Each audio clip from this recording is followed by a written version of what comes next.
Hello everyone, welcome back to Too Sweet MTG and welcome to another video. In today's episode, we're going to be going over all the new mechanics from March of the Machine. We'll be touching on what they do, how good they are, when to use them, all that kind of good stuff. Now, before we get into the video, firstly, I am not a judge. I will do my best. If I mess anything up, apologies, we're all here to learn. But probably the best place to start is with Battle. Not only is this a new mechanic, but it's also a new card type. There's a few things we need to go over before we actually talk about how good they are, because importantly, it's a new card type, we need to work out how they actually play. Now firstly, all the battles in this set are flip cards, they have two sides to them. That doesn't mean in the future all battles will be two-sided, it just means in this set they all are. Some important things to go through first. They're all played at sorcery speed, so it means you can play them on your first or second main phase, unless they specifically have flash. When you play one, the first thing that happens is you need to choose an opponent who will be defending the battle. Importantly, from all the rules we have so far, they are still under your control, it's just you are giving them to an opponent to defend. If it's single player, the opponent will be the person sitting opposite you, nice and easy. If it's in commander or multiplayer formats, then you pick an opponent who you want to defend the battle.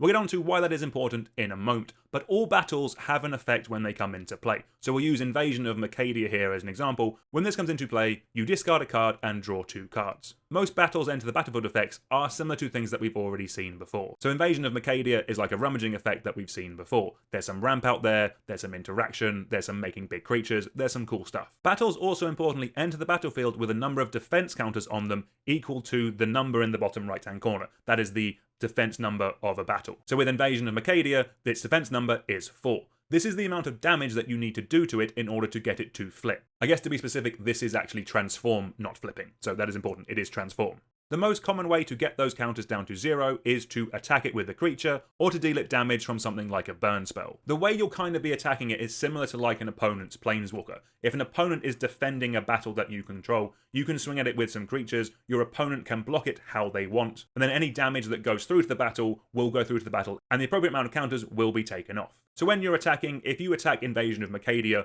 with a 3/3, your opponent doesn't block, you'll take 3 counters off of it. It gets a little bit more complex in multiplayer because you'll be picking an opponent to defend your battle, and then in theory any other player can attack that battle as well if they want to, but then realistically you're the only one getting the effect if it flips. There are other ways you can take the counters off battle. Some of the newer spells from this set will specifically say target a battle with this effect, but any older spell that says any target can now choose a battle. So something like a lightning bolt can deal damage to a creature, a player, a planeswalker, or now a battle. Importantly on the wording with battle is that you have to defeat them in order to get them to flip. The defeating part is them having 0 counters on them. So from all the rules available right now, you can't like destroy target permanent and get it to flip. If you destroy a battle, it will just go to the graveyard, you won't get the flip side of it. Because specifically the wording there is defeated, and defeated relates to removing all the counters from it. When a battle is defeated, and again that means it has no counters on it, you then cast the backside without paying its mana cost. The backside doesn't actually have a mana cost, that shouldn't really matter too much. So when you've dealt 4 or more damage to Invasion of Mercadia, it'll flip over into this Goblin Spell Shaper. They don't all flip into creatures, some flip into equipment, I'm sure some will flip into enchantments, and one even flips over into a Planeswalker. It has been a whole set without a new Teferi after all. So with all that out of the way, what do I actually think about these? So firstly, they're going to bugger up all of my templates for making videos because they're all landscape. But generally speaking with battles, I think the baseline for all of them will be if the effect when it comes into play is good enough, then it can go in my deck. I'm basically treating the front side like a sorcery. As we said, there's ramp, there's removal, there's big cheat spells, there's everything that you would expect to see on a sorcery in a set. So basically if the front side of a battle is good enough by itself, then it'll probably have a place in your deck and you can play it. The back side is definitely trickier to evaluate. They kind of remind me a little bit of Planeswalkers in a way, I think I've already said that. But one of the best things about Planeswalkers is that they also effectively gain players' life, because your opponent generally has to deal them damage to remove them, meaning that they're attacking the Planeswalker rather than you, so you're kind of gaining the life that is going to your Planeswalker rather than to your face. Each defense counter that you take off is a damage point that you're not dealing to your opponent. So effectively, one of the ways to think about these cards is each transform cost is your opponent gains life equal to the number of defense counters on them. Using your opponent's life as a resource, as a way for you to get extra value, is something we haven't really seen before, and that's kind of the design space that battles are going for. So realistically, how hard you go for flipping them is dependent on how much you want the backside of a battle. And then also importantly, how well the game is going at that point. My biggest fear with battles, and I hope this doesn't come true, is that they could be a bit win-more-y. If you're already in a position where you can attack your opponent's life total directly, Do you want to be attacking a battle? Would you just rather end the game and go for their face? If you're behind on board when you play a battle, I don't think you're realistically flipping that in a game of one-on-one. Like, if you're behind, you could use a burn spell to take the last counters off and flip it into a creature, but then at that point, should you just be using the burn spell on the opponent's creature that's beating you down? Also, apart from 1 or 2, most battles come into play with at least 4 counters on them, meaning that realistically, you need to get at least a swing through with 1 creature in order for a burn spell to even work with them. You really don't want to be 2 for 1-ing yourself to try and get a battle to flip. That does not feel good. In an even game where kind of both players are at parity, I do think they could be quite interesting. There will be a lot of reading the back of these at pre-release just to check if you care about them flipping or not. Also worth mentioning, all of the battles that we've seen in this set have had the siege subtype. That does mean that in the future we could have other types of these, like maybe like an ambush or something on like an open battlefield. Maybe a naval battle. That could be quite fun. Those could be quite cool, and those could be ones that don't necessarily flip. It is definitely a new cool design space that I'm interested to see what they do with it. So let's talk about battles in Limited specifically first. So, like most of the mechanics we'll be going over in this set and some of the recurring ones that are coming back for this set, it does make me think this format is going to be slower. The fact that these battles effectively gain your opponent life, combined with the fact that tapped life gain lands are in the set, means that players could effectively be starting games on like 24, 25 life maybe. That is if it turns out that the flip side of battles are really, really good, which you would kind of hope they are if it is a new thing that they are pushing in this set. I do think that people will be putting these in their deck more for the front side than the back, but there will be some exceptions to this, obviously, like the rares where if the backside can win you the game, then you're going to be going for it more likely. But that definitely is much more on a card-by-card basis. They also all effectively cost 1 more mana than just the sorcery that does this kind of thing. And for that, you get all the potential of the backside as well. So for that reason, I still think they will see a lot of play in Limited. In Commander, I think battles are very, very cool. The kind of the life gain aspect of it is much less of a thing in multiplayer where everyone's starting at 40 life. Like, not attacking your opponent for 5 or 6 damage to flip a battle, I think is going to be much more common in Commander than in one-on-one 40 or 60 cards formats. I do think it'll be a hard sell to get your opponents to attack your battle for you because you get control of the flipped big creature afterwards. There could be some cool stuff if they change goad, for example, if they change the keyword go to rather than having to attack an opponent, they can attack an opponent or a battle. That could be quite cool. But yeah, generally I think they'll get in if the effect they have works in your deck. In other formats like Constructed or Cube, I think only the ones with good front sides will see play, if I'm honest. That's just my personal opinion, and without actually touching any of the cards, some of the back sides might end up being completely busted and be completely worth it that someone is always trying to do. But I think in those more competitive style of formats, you're not really going to be wanting to take the time off anywhere near as much in order to get the battle to flip. I think a card like Invasion of Gobber Khan, let's go with that, has a good Elite Spellbinder-esque effect, so that could see some play. It also only has a defense of 3, which we do like, so a Lightning Bolt will flip this. That is very good. And the card I use as the example, Invasion of Mercadia, I also quite like. It's a Tormenting Voice, which is fine in a number of decks, but it also counts as another card type in the graveyard. That is where I think these will see the most immediate play anyway before someone does something broken with them. Because this is a new card type, it adds to something like Delirium. It also makes your Goyf bigger, for example. All that seems really good to me. Some cool things to go over before we move on from battles. Firstly, there are ways of removing counters from them all the quicker. So a card like Vampire Hexmage that says, sacrifice it, remove all the counters from a target permanent, means you can remove all the counters from a battle and it will transform straight away. That is really cool. In the same vein, I'm pretty sure Aether Snap can remove all the counters from all the battles and you just win straight away and get all the backsides. That could be a lot of fun. And then if any part of this video is going to get a judge yelling at me, it's this part. But I'm pretty sure there is a cool interaction with Chain Lightning and Chain of Plasma. As far as I can tell, you still own the battle when it goes to an opponent. They're protecting it, as it were. So with Chain Lightning and Chain of Plasma, you can do the escalation thing and get more damage onto it again and again. Your opponent doesn't get to pay more mana, you do because you are the controller. Those kind of things I think are quite cool and quite fun. Okay, that was battles. The other two should be a little bit quicker.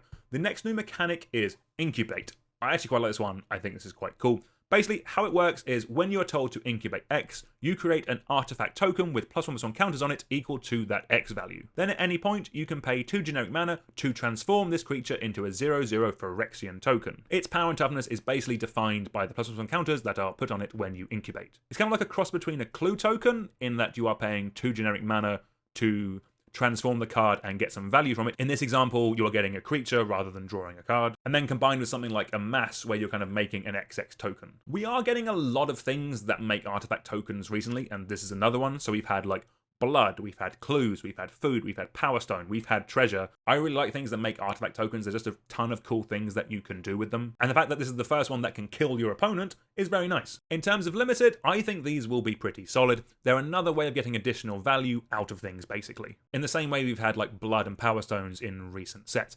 Again, however, this does lead me to believe that this set is going to be a little bit slower, as I can kind of see them staying tokens until later in the game when you want that creature. But at that point, they're actually a perfectly fine mana sink if you've got nothing to do. The fact as well that you can transform them at instant speed is really, really nice. If you're a mid-rangey or slower deck, which is kind of what I'm expecting a lot of the limited experience to be, you could leave mana up, be threatening like a counter spell or a removal spell, your opponent doesn't do anything on their turn, crack your egg, and out comes your Phyrexian token ready to attack next turn. And also you can even do it in combat if you need a blocker. That is also quite nice. There are actually quite a low number of combat tricks in this set.